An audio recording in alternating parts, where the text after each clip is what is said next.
Don't, Martha gasped, blood still blooming on the sheets. Samuel ignored her. Had to. The babe's eyes, wrong. Winter ice. Empty, like looking at Christo himself, back from hell. 15 years gone, but Sam hadn't forgotten. He'd emptied his Colt into Mendoza that day. Figured he was done. But here it was, Christo's ghost staring up from a newborn's face. Martha thought this child was a gift, a new start after her dead husband. Sweet, clueless Martha. She had no idea.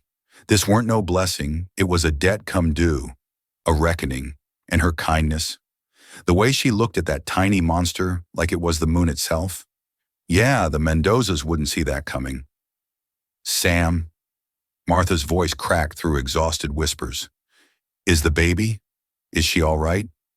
He forced his face into stillness, the way he'd learned during those years when his reputation with a Colt 45 kept food on tables and enemies in graves. She's perfect, he lied, wrapping the infant in clean linen. But those eyes, Christo's eyes, followed him as he moved. Martha had arrived at his ranch 3 months ago, heavy with child and hollow with grief.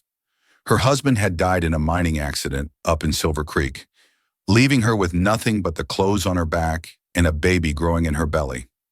Samuel, whose own wife had died of fever, winters past had taken her in without question.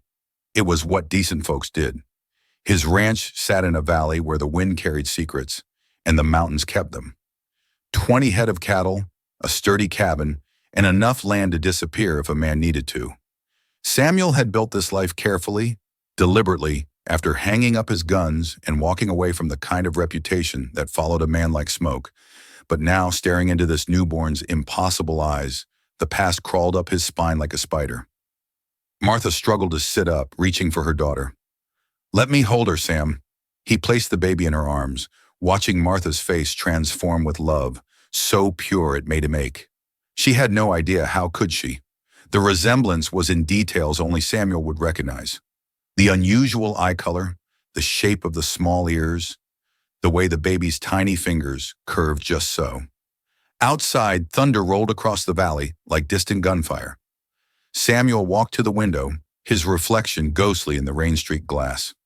15 years ago, he'd put 3 bullets in Cristo Mendoza's chest over a card game gone wrong. He'd watched the life drain from those pale, unnatural eyes, while Mendoza whispered something in Spanish that sounded like a curse. Now those same eyes stared at him from Martha's baby. The storm was getting worse. What are you going to name her? Samuel asked, pouring coffee with hands that barely shook. Martha smiled, exhausted but radiant. Elena, it means light. She gazed down at the sleeping infant. She's going to be beautiful, don't you think? Those eyes, I've never seen anything like them. Samuel's coffee turned to ash in his mouth. Elena Henley. But if his suspicions were right, she wasn't Henley blood at all. The timing worked.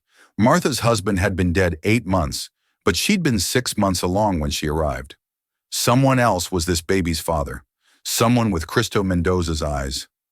Martha. He sat heavily in the chair beside her bed.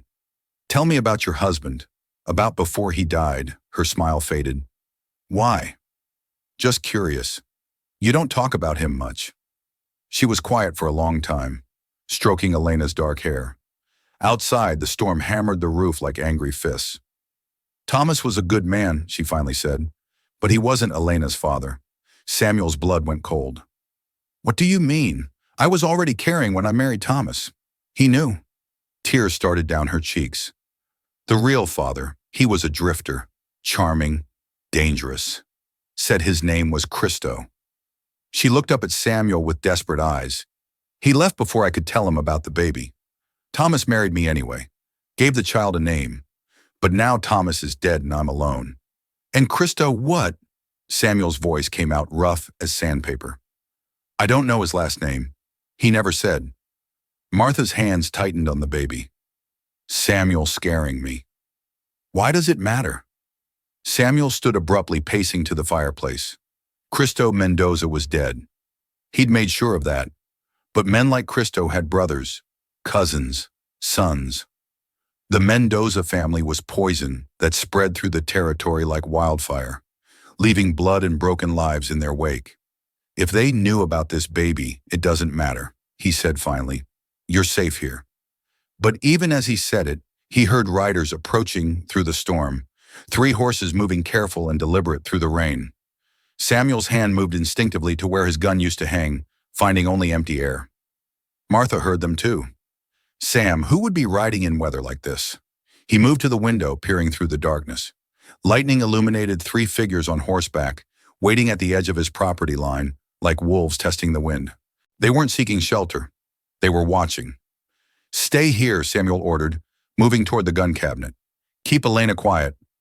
Sam, what's happening? He pulled out his old Colt, checking the cylinder with practice efficiency. The weight felt both foreign and familiar in his hands. The past, he said grimly. It's catching up. The knock came an hour later. 3 sharp raps that cut through the storm like gunshots. Samuel stood behind the door, cold drawn, but held low. Martha sat frozen on the bed. Elena pressed against her chest. The baby had started crying 20 minutes ago and wouldn't stop, as if she sensed the danger circling their small sanctuary. Samuel McCready. The voice carried a slight accent. Cultured but dangerous. We know you're in there.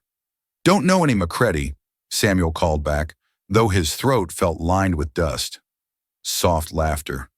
The man who killed my brother might have changed his name, but I'd know that voice in hell itself. A pause. My name is Diego Mendoza. I believe you have something that belongs to my family. Samuel's blood turned to ice water. Through the window, he could see the other 2 riders positioned at angles that would cut off any escape routes. These weren't random drifters. They'd planned this carefully. I don't know what you're talking about, Samuel said. The baby, McCred's baby. Did you really think we wouldn't find out? Diego's voice carried cruel amusement.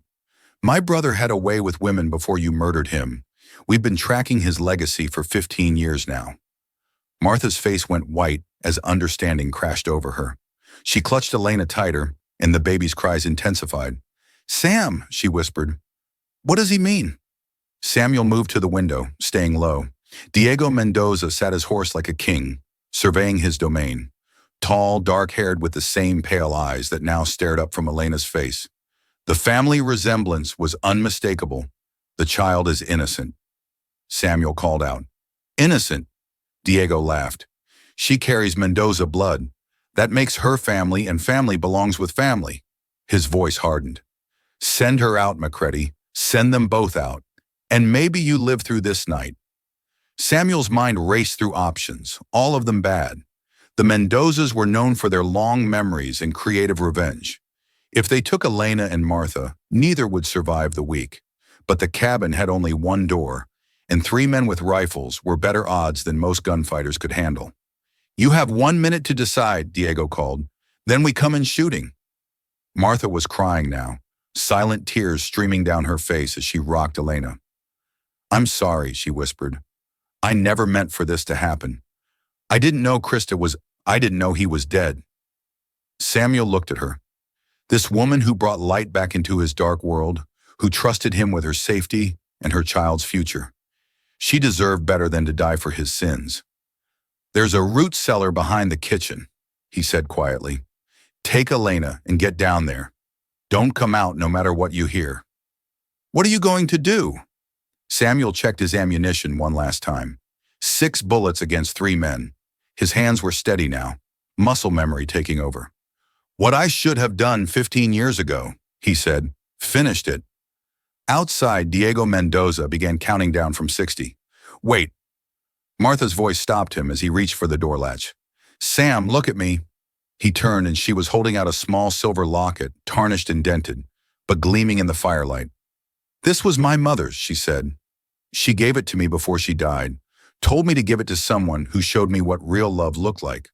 Samuel stared at the locket, something breaking open in his chest. Martha, you took us in when we had nothing. You delivered Elena with your own hands. You were going to die for us just now. She pressed the locket into his palm, her fingers warm against his skin. That's not duty, Sam. That's love. Elena had stopped crying, her strange pale eyes fixed on Samuel's face with an expression that seemed far too knowing for a newborn. He reached out hesitantly, touching one tiny fist with his scarred finger. The baby's hand opened and closed around it, holding tight. "She's not Christo's daughter," Martha whispered. "Not in any way that matters. She's mine. And if you'll have us, she's yours too." Something shifted in Samuel's world, like tectonic plates settling into new alignment. For 15 years, he'd carried the weight of killing Cristo Mendoza. Not guilt exactly, because Mendoza had been pure poison, but the knowledge that violence followed him like a shadow.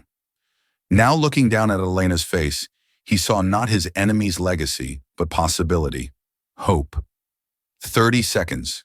Macready Diego's voice cracked like a whip. Samuel closed his hand around the locket, feeling its weight. "Martha, promise me something. If I don't walk back through that door, you will. Promise me. Take Elena somewhere safe. Raise her to be good, better than any of us."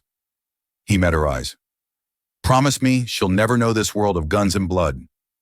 Martha's face was fierce with determination. "I promise. But you're coming back, Sam Macready, because we need you. Because she needs a father who will teach her right from wrong." 10 seconds. Samuel kissed Martha's forehead, then bent down to brush his lips against Elena's tiny head. The baby smelled like hope and new beginnings. "Get to that cellar," he said. "And Martha, whatever you hear up here, don't look back." She nodded, gathering Elena against her chest. As she moved toward the kitchen, Samuel caught his reflection in the window glass. No longer the haunted drifter who'd built this ranch as a hiding place, but a man with something worth fighting for. Outside, Diego Mendoza's countdown reached 0. Samuel Macready opened the door and stepped into the storm. The gunfight lasted 12 seconds. Samuel came out shooting, diving left as Diego's rifle barked in the darkness. The Mendoza brothers had expected him to emerge talking, maybe try to negotiate. They hadn't expected the man who'd once been known as the fastest gun in 3 territories to come out with cold fury and perfect aim. His first shot took Diego center mass, spinning him from the saddle. The second caught Miguel Mendoza in the shoulder as he wheeled his horse around. The third man, a cousin named Rafael, got one shot off that splintered the doorframe before Samuel's 4th bullet found its mark. When the smoke cleared and the thunder rolled away, 3 horses stood riderless in the rain. Samuel walked among the bodies, checking each one with professional thoroughness. Diego Mendoza stared up at the stormy sky with those pale dead eyes, the same eyes that had haunted Samuel's dreams for 15 years. But they didn't look the same anymore. In Elena's face, those eyes held wonder and innocence. In Diego's, they held only emptiness. "It's over," Samuel called toward the cabin. "Come up, Martha." She emerged from the root cellar like hope rising from darkness. Elena cradled against her chest. The baby was calm now, as if she somehow knew the danger had passed. Martha looked at the bodies, then at Samuel, and nodded once. She understood what kind of man she'd asked to protect them. They buried the Mendoza brothers in unmarked graves on the far side of the valley, where the wind would scatter their memory like dust. Samuel burned their belongings and sent their horses running toward Mexico with switched brands. Some secrets were meant to stay buried. 3 days later, Elena laughed for the first time, a sound like silver bells in sunlight. Samuel was holding her while Martha cooked breakfast, and the baby reached up to grab his nose with tiny, determined fingers. When she laughed, her pale eyes crinkled with pure joy. And Samuel realized he'd been wrong about them all along. They weren't Cristo's eyes. They were Elena's eyes, and they held nothing but love. That evening, Martha found him on the porch, watching the sunset paint the mountains gold. "Any regrets?" she asked, settling beside him. Samuel looked down at the silver locket now hanging around his neck. "A promise and a new beginning." "None," he said. "Not a single one." Years later, Elena Macready would grow up knowing only sunshine and safety. Her father's dark past buried deeper than winter frost. She would learn to ride and rope, to read and write, to see the good in people before the bad. And sometimes when the light hit her pale eyes just right, visitors would comment on their unusual beauty, never knowing they looked upon the transformation of a curse into a blessing, violence reborn as love. Samuel kept his guns in the cabinet after that, oiled but unused. Some battles he learned were won not with bullets, but with choice. The choice to build rather than destroy, to love rather than fear, to see redemption in a baby's innocent gaze. The storm had passed. The valley held its peace.